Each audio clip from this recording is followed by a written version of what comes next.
President Kennedy wanted to come to the state of Texas to fundraise for the Democratic Party, but more importantly, he was going to get a jump start on campaigning for re-election in 1964. Kennedy narrowly won Texas in the first election and even lost in the city of Dallas, so Kennedy wanted to make a trip to Dallas to make amends with the Democratic leaders in the city of Dallas.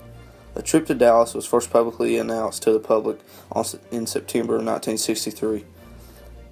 The motorcade route was finalized on November 18th and made public to the city of Dallas before November 22nd.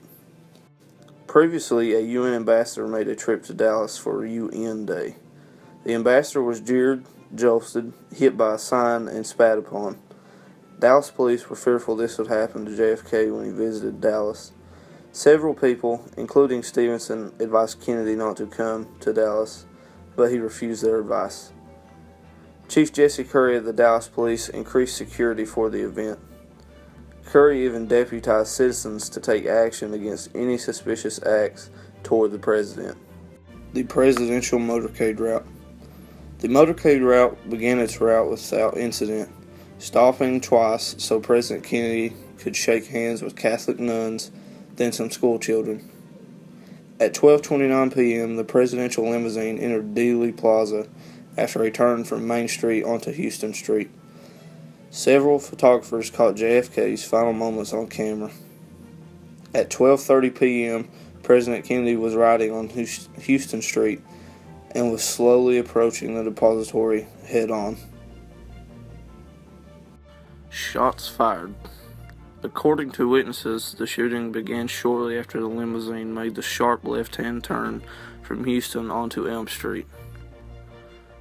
3 shots were fired, one hitting him in the hand and the other in the right side of the head. Miss Kennedy crawled to the back of the limousine and was stated saying, "I have his brains in my hand."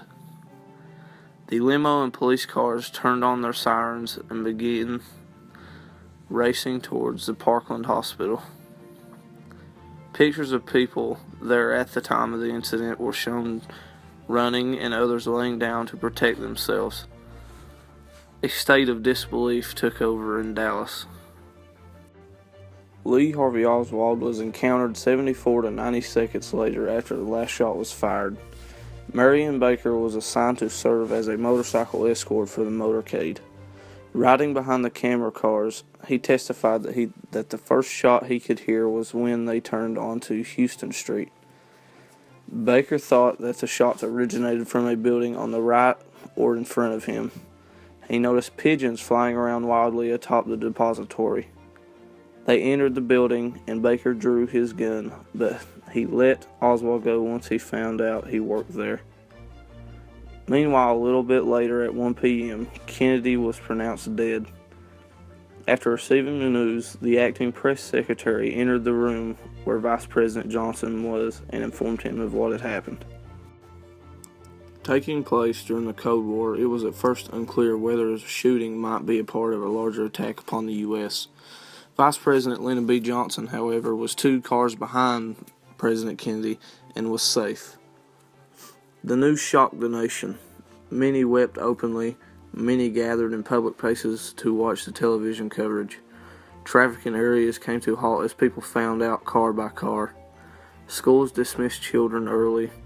Many people had misplaced anger towards Texas. Some Cleveland Browns friends even brought signs to a Dallas Cowboy game saying, "Texas killed the president."